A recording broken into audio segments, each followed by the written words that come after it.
my children! Today we talk about the slasher movies, the movies with a body count, and one of the kings of this genre is, of course, Jason Voorhees.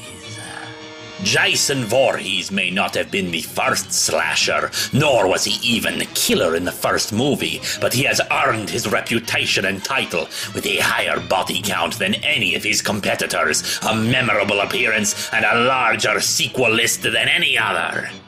Including that one where he went into space and became a killer cyborg. That happened too. And that is partially what we are talking about today. The futuristic cyborg Jason clearly did not continue on past the one movie, preferring instead for the classic look to always be how he is remembered. But superhero fans always love to ask who would win in a fight between two heroes. So what happens when you have the classic Jason fighting the upgraded Jason X?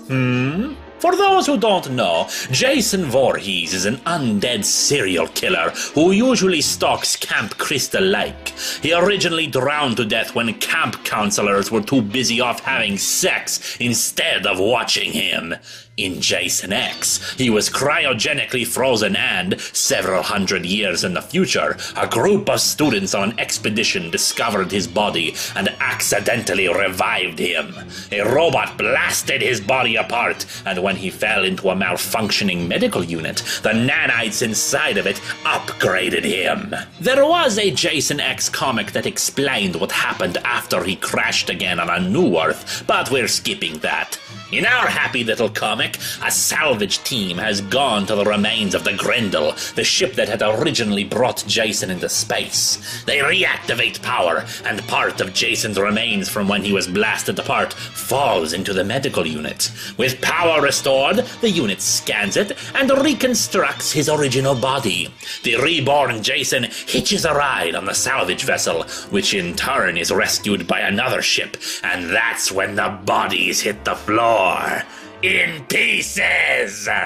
By sheer coincidence, however, that ship has some Jason problems of their own, since Jason X is on board and slicing up VIPs. When the two Jasons run into one another, well, it's only natural that the two don't get along.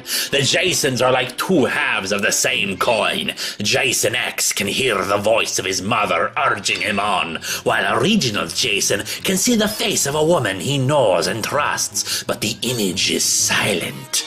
The battle is brutal. They stab and they slash and they disembowel. Oh my, yes, there are so many people who keep getting in the way and have to be cut to shreds so the two can continue. But oh dear, they are so strong. They keep damaging the ship as well as the poor fleshy people. And being a slasher movie, there is of course plenty of nudity for those who like that sort of thing. Although personally, I've always preferred the bones to the boobs! Bones to the boobs! That's you!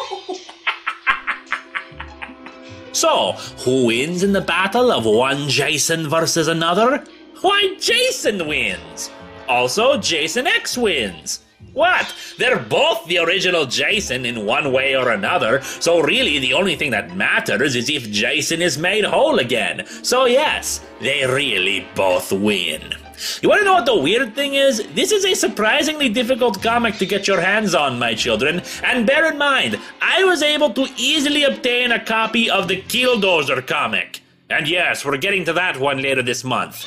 This one, I could barely find any copies, and they were usually very expensive.